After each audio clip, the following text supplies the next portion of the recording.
Before, I was ready to curl up and die, let myself slip away. But here I was, the yet unwritten future waiting to unfold before me. A sequel to Departure. My name is Alan Wake, and I'm a writer. Stories come naturally to us. We can't help it. There are many different worlds, many competing realities within our heads, fueled by books, television, even barely remembered childhood tales. There's an endless supply of fictional concepts more familiar to us than anything or anyone real. We have a far greater connection to the fictional characters we know and love than the random people we pass on the street. Our destinies and inspirations are shaped by lies, myths, and fables. My name is Alan Wake, and I'm a writer. I didn't become one overnight. Like most writers, I struggled with it. A short story here, an article there. Then I got lucky and spent a year as a staff writer on the Night Springs TV show. It wasn't the great American novel of my fantasies, but it taught me discipline and craft, and the difference between wanting to be a writer and actually writing. I don't make friends easily. I know plenty of people, but I don't let most of them close. I've known Barry Wheeler ever since we were little boys. We had the time of our lives. I'd get us in trouble, and he'd talk us out of it. Things haven't changed that much now that we're grown-ups. He's the most loyal and dependable person I've ever met, and all the things that count anyway. You could call him a weasel, and you wouldn't be entirely wrong. You could call him a clown, and I would reluctantly agree. But he has never let me down. Alice, my wife, the best thing that ever happened to me. She smiles and the darkness lifts. For her, I've tried things I otherwise never would. I've never really minded if it's made me feel like a fool. She's a photographer, and the world she sees through her lenses is unique and beautiful. She has the vision. She sees things others don't and knows how to make them visible to everybody. She did it with me, too. She teased out things I was only vaguely aware of. She always saw me in the best possible light. As a storyteller, my first real love was crime. And it was in that genre that I finished my first novel, starring the perpetually miserable Alex Casey, whose entire life was a wound that never healed. The books sold as fast as they hit the shelves. I wrote 5 more Alex Casey books, and they all were bestsellers. I became rich. I became famous. Success brought pressure, and I didn't handle it very well. The pressure of success got to me. My wife Alice was the sole thing in my life that anchored me. Suddenly it wasn't enough. I couldn't write anymore. I distracted myself with wild parties and whatever trouble I could scare up. I wallowed in the drama of my life, sure that Alice would stick with me even though she didn't sign up to be the lifeline of a tortured artist. It was my dumb luck she's not the type to give up. My writer's block got worse. I didn't sleep much anymore. My life with Alice seemed like a constant fight. I was a wreck.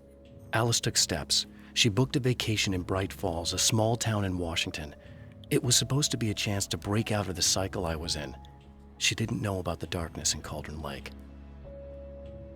There are places where our world is worn thin and another reality brushes against ours. One such site is Cauldron Lake near Bright Falls, Washington. But there are others. That other reality is dark, vast, and malleable, always in flux. In its depths dwell vast forces and alien energies. They're dangerous. But in one of these places, if you know how, you can channel the power of that place and use it to shape reality.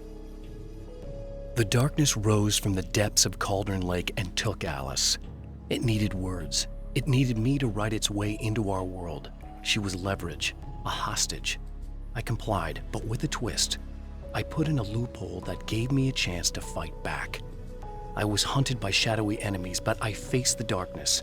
I fought it with light. I drove it back. I saved Alice, but it came with a cost. I was trapped in the dark place below Cauldron Lake. It's been 2 years since I came here. Being that long without Alice breaks my heart, and I know it broke hers. I know she thinks I'm dead. How could I blame her for that?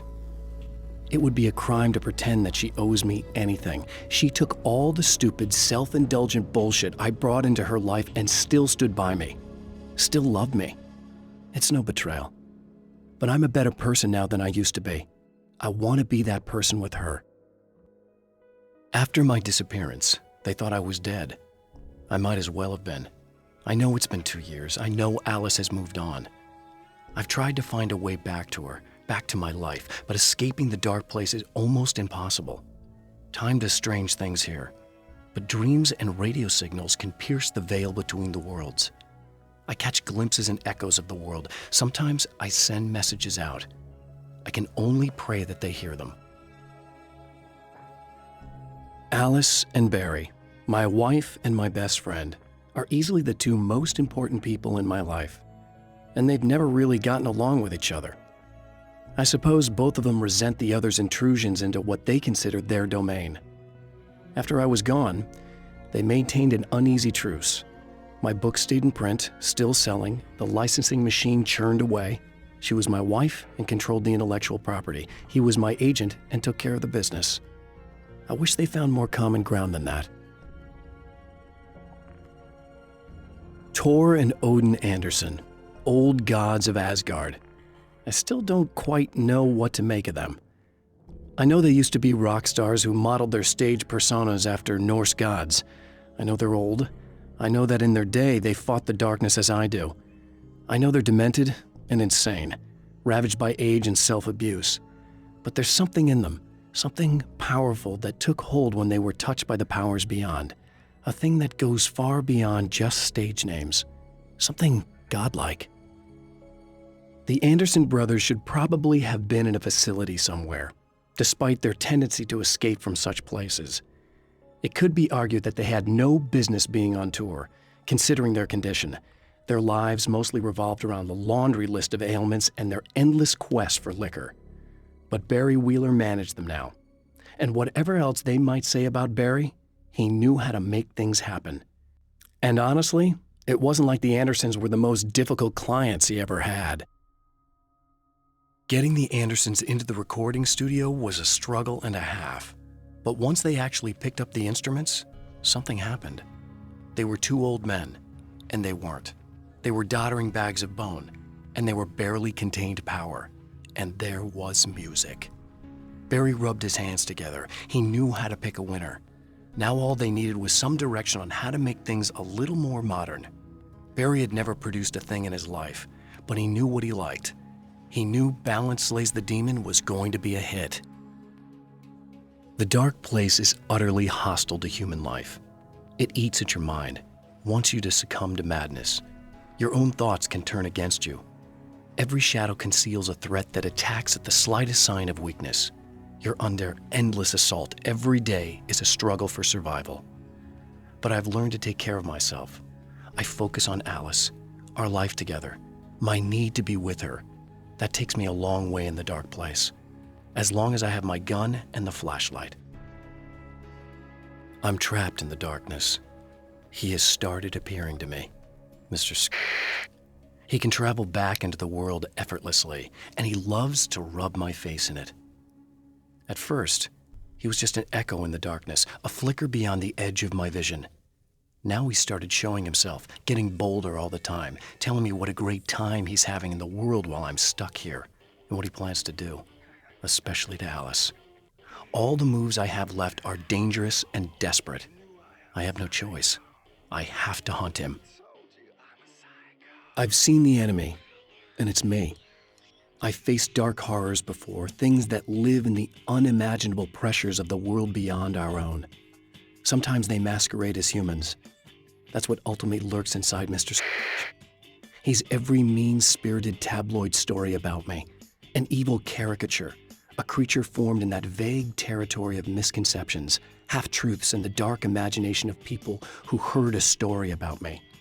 An urban legend made flesh, a serial killer, my dark half, brought to life by the power of Cauldron Lake. Mr. is a twisted copy of me, powerful and dangerous, but I know I can fight him. I don't think anybody else can. They don't understand what he is, what he represents, or that all the horrible things he does here are almost insignificant compared to what he will unleash on Earth given the chance. But I've survived the dark place, and it has taught me things. How to cope, how to stay sane when the world goes crazy. He's 2 steps ahead of me, but I can find him, and I believe I can stop him. It's obvious that for all his power, Mr. is an agent of another greater being. The dark place he came from is full of terrible alien intelligences, dark presences, and none of them should be let loose in our world. He serves one of them. He'll open the way for them if I don't stop him. But he'll do more. He'll take over my life. He already has my face. He already uses my name.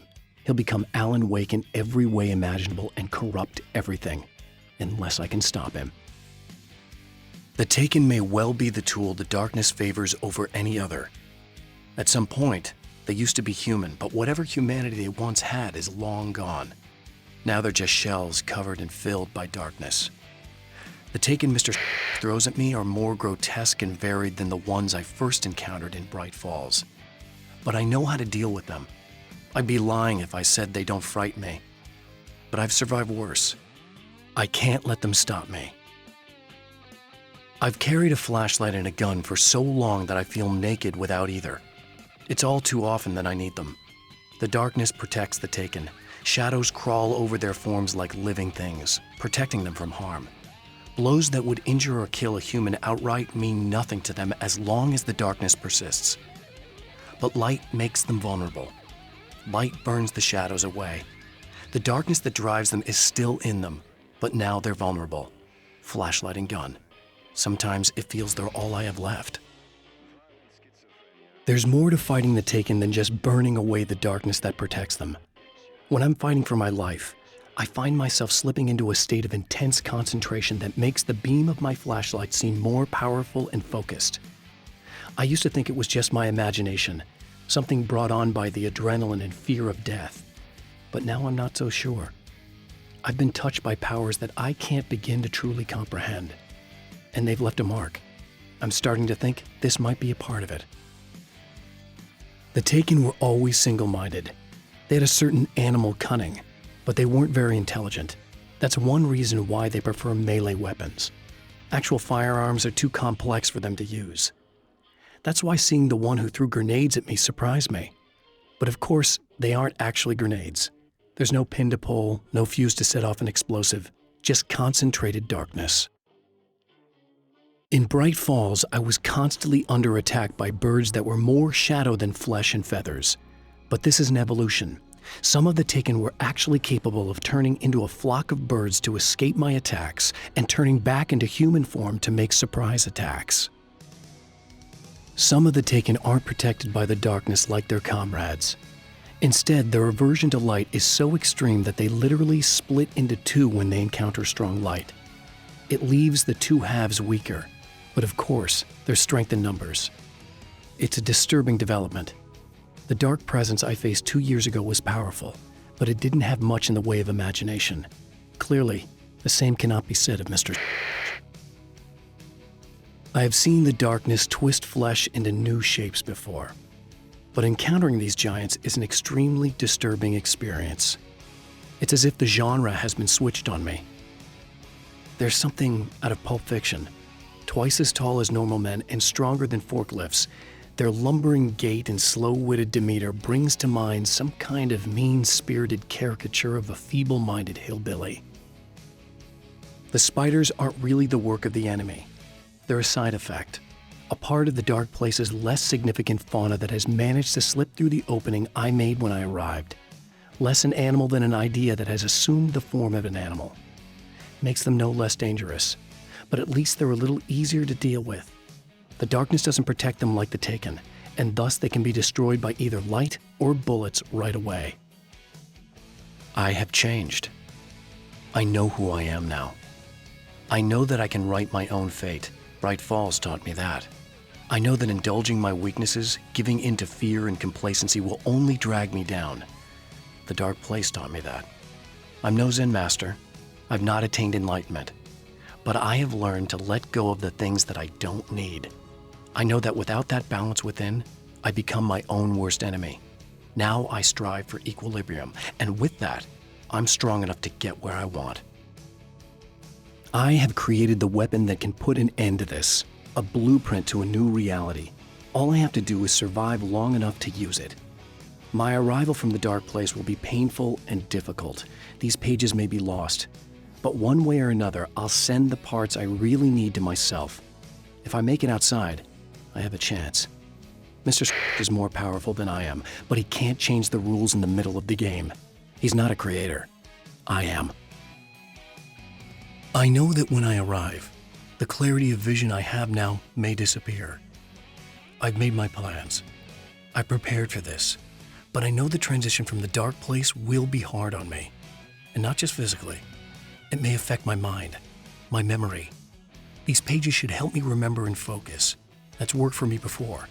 Even if that fails, I think I will be able to trust my instincts. I'm navigating my own story. I'm hoping I'll know where to go and what to do, even if the details elude me. With all the herbs, crystals, and the rest of her New Age paraphernalia, Emma Sloan had been called a hippie and a freak and worse. It was that small-town mentality. She was a female mechanic, and even in 2011, there were always going to be backward shit-kickers who thought that was a hoot. She didn't mind. She could deal. She could take any engine apart, even the new ones with all the computers in them. Turned out that these boys were awful polite while waiting for her to put them back together. Emma wasn't sure exactly when the man arrived at the motel, but from what she could tell, the party started almost immediately. It was infectious, spreading from one room to another. He was mercurial, almost as if he was flickering through the scene, telling a joke here, throwing an insult there, oozing sex and violence and excitement. She had never seen someone like this before. He looked at her and smiled, and she felt her heart flutter a little. She knew he was the kind of man mothers warn their daughters about, but she told herself it didn't matter. My own face peered back at me from the TV screen. For a moment, I struggled with the sensation of déjà vu. How many times have I seen myself like this now? And then there was that easy grin that never seemed quite as quick or natural on my own lips. The dark, malicious twinkle in the eyes. And I knew who I was looking at. As he pulled back and revealed the room behind him, my throat went dry. There was nothing I could do but watch. The reality we take for granted is softer, more adaptable than we think. Under correct conditions, you can reshape it, turn it into almost anything you want. When it happens, almost nobody notices. It's not that we forget, it's that after the change, there's nothing to remember. Only those who have been directly touched by the powers that can shift reality are aware of the changes. Many are driven mad by it. Others can cope. I'm one of those people, and I know how to wield that power to rewrite reality. To change the world, you must craft a blueprint for the new reality. Any work of art will do, as long as it's a genuine act of creation. That's what the energies of the dark place respond to. The results may be subtle and perplexing, or far-ranging and momentous. My area of expertise, the written word, gives much more precise results than music or interpretive dance would, for instance. Words can be extremely dangerous. What you define may become reality, but so can that which you imply, even if you don't realize you're doing so. This act of creation is exhilarating and frightening. Subtext and symbols loom eager to take effect. Causality and consequence become domino chains that stretch into infinity. The more fundamental the change, the more unpredictable the variables become. Reality is too complex to control completely. Ordinary questions become meaningless. Who created who? What is really real? Everything is as real as everything else. You learn to let go of the things you can't control and go with the flow, or go insane. To change reality, you nudge it into the right direction. Your version of it is there, waiting. It wants to come true. All you need to do is help it achieve its potential. The devil is in the details. You change the details of the scene to match those on the page.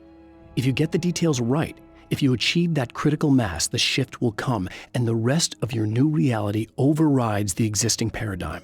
The lie, no matter how outrageous, is now the truth. At the oil derrick, the wheel had been jammed in place and turned until the oil gurgled and flowed thick and flammable. The warning lights were blinking in a fast rhythm, bright and steady, powered by the battery. The Kasabian CD was playing in the boombox, all distorted guitars and intense beat. High above, some piece of orbital junk or another collided with the satellite, knocking it radically off course. Trailing debris, it screamed down from the skies at an impossibly steep angle. All that high-tech engineering reduced to nothing more than a bullet that would destroy whatever it hit. When Dr. Rachel Meadows got the call from Michael, telling her to hurry to the observatory, she didn't waste any time. It had been a nice party. She'd had a good time, but her social life would always play second fiddle to the mysteries of space. Michael never showed up, of course. He pulled over at the wrong rest stop. She never even thought about him at the time. The phenomenon in the sky above her was too fascinating. The man before Dr. Meadows was handsome and slick. He moved with lazy confidence and didn't bother to pretend that he wasn't staring at her. She didn't mind, at first. Then the man flicked open the knife and shoved her out of the control room so she wouldn't hear the signal, whatever it was. Outside, she pulled her lab coat closed and thought about running. She didn't.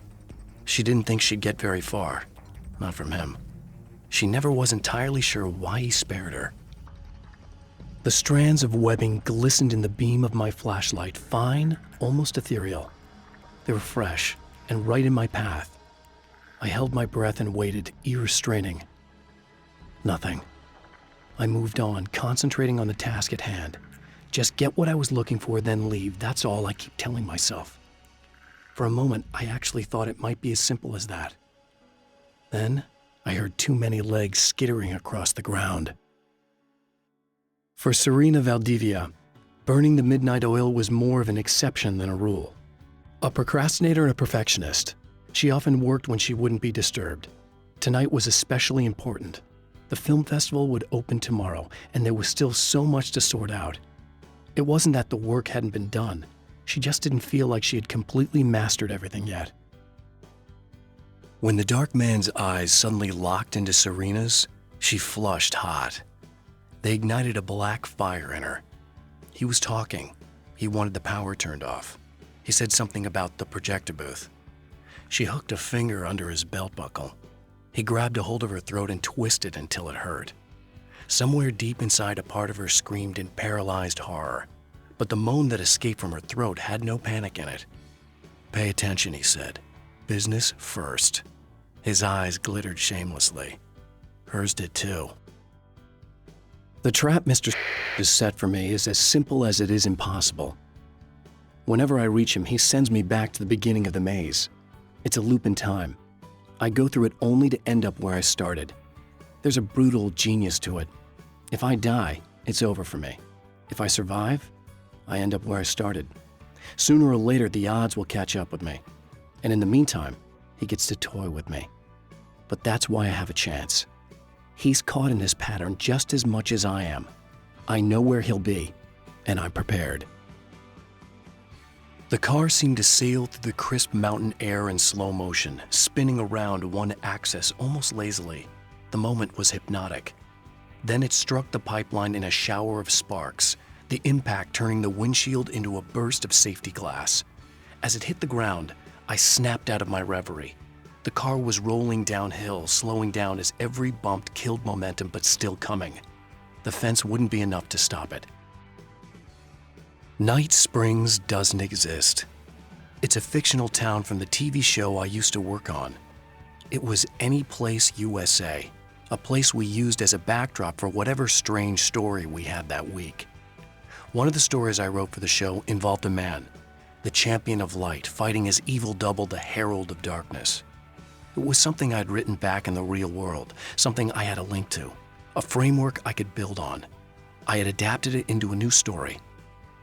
This story. Now Night Springs is in Arizona, although not for long.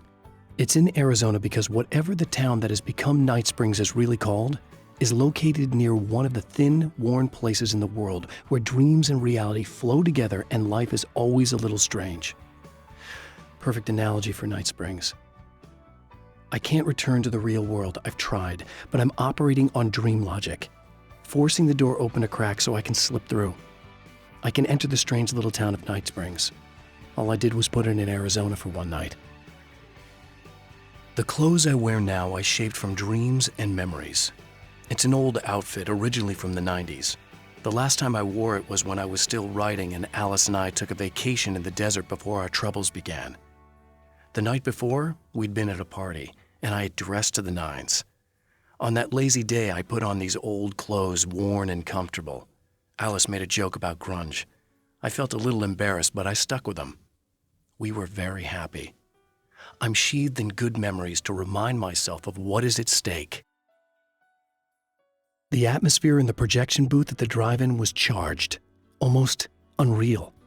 Despite that, the air felt cool and refreshing this late at night. It'd been a hot day.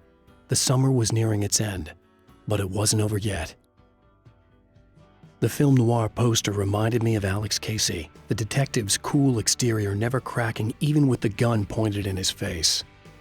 In the back room, all the lights had been turned off, except for the lone spotlight which illuminated the bright red fire extinguisher on the wall.